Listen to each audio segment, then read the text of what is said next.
Hello! In today's video, we're going to look at why your ego keeps you playing small so that you can start to realise your bigger potential in this lifetime. So firstly, let's look at what the ego is.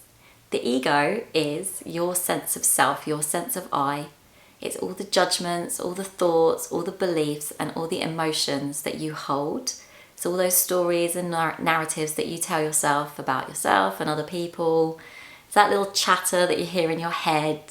And it's also like the physical sensations that go along with that as well, like the fear and the anger and the grief and all the stuff that you maybe feel as you're going about your day-to-day life. That's your sense of I, that's your ego. And that ego gets configured from when you're like 6, 7 years old. And it's all based around what was rewarded or what kept you safe or what kept you getting love from your primary caregivers. So as you move around the world as a child, you are making these micro decisions as to like, my mum like that, my dad like that, my sister like that, my teacher like that. I can see on the news that people like this get, berated. So, and then you make decisions as to how you need to show up in the world in order to be looked after, cared for. And so it's very much based on safety, security, survival. That's what the ego is. And then when you grow older, that ego has helped you get to adulthood, right? Your ego will then design your life based on what it saw from childhood. So you may either rebel or follow the route of your parents. So you might set up your life in the same way that the parents set up theirs because you saw like that got them success or that got them safety, that got them food and they enjoyed themselves. Or you might rebel against it because your ego could go the opposite way to your parents and you might set up a very different life that maybe is very adventurous and out there and sort of stuff like that.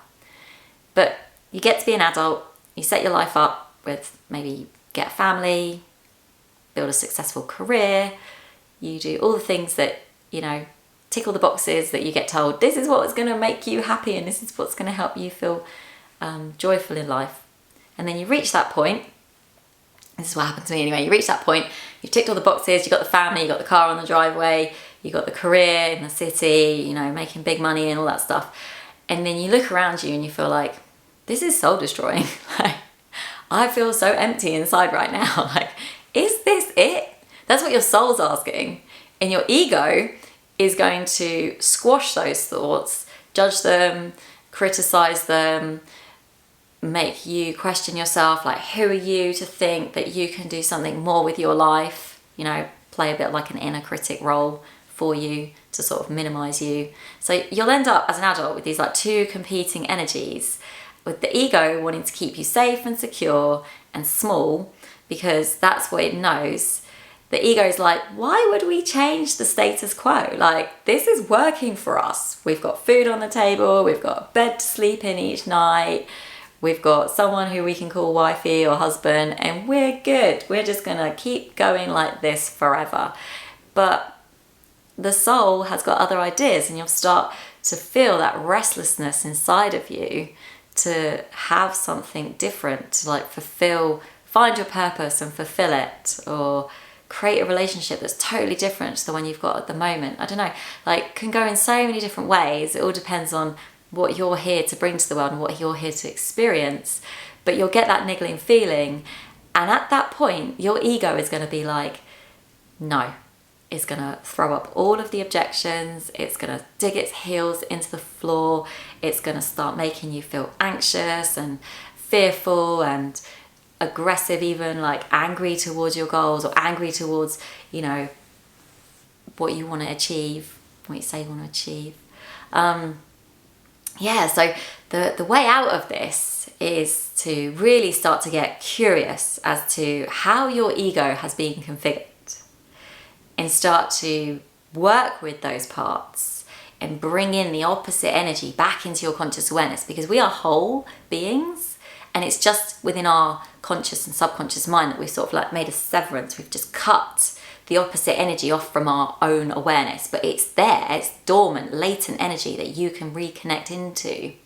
And when you reconnect into that energy, the resistance towards your goal just disintegrates and you can just take heart-aligned action. It will still feel a bit scary because you're going to be doing something you've never done before. I'm not going to sugarcoat this and say, oh, it's going to be easy after that. But the resistance will be gone. Your own internal battle will just be like won, and you can just take the action, make the changes, learn from your mistakes, tweak the formula, whatever it is you need to do to reach your goals.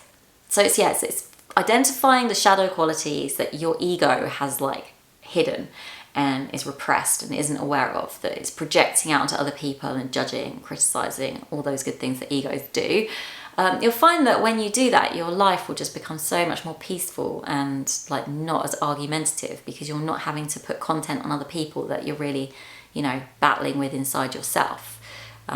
So once you've identified those qualities, it's then working with the emotions that sit there and are blocking that shadow quality from coming through. So whether that is the anger or the grief or the fear, it's working with those emotions and processing them at a somatic level so that they can just disintegrate, and that clears the way again for massive action taking, feeling good about yourself, feeling joyful in the moment and hopeful and optimistic about the future. I don't really know what else to say about it. I mean, that's why the ego keeps you playing small, because it's built on survival, it's built on the known, it's built on keeping the status quo.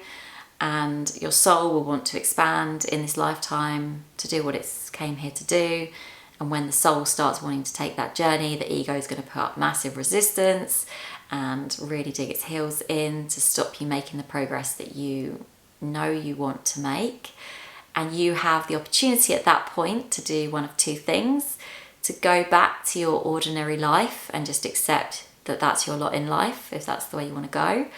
Or there's an invitation to start a deep, deep journey inward to find out who you really are, outside of all that conditioning, outside of all the emotional turbulence, and realize your full potential in this lifetime and have some fun while you do it. So those are the two choices that you have. And I'm not judging you which one you choose to take. I know which one I took. And I have no regrets working with my ego, shadow, somatically, my emotions. It's been a whale of a time. Not always easy, but the rewards have just been phenomenal. And I see it time and time again with my clients as well. There's always like that bit of a dip where you're having to go into the difficult stuff, but you come out on the other side and you're just like, it feels like you're levitating. Just levitating through life. Wah! So yeah, like, let me know. Do you have any questions about what I've discussed today?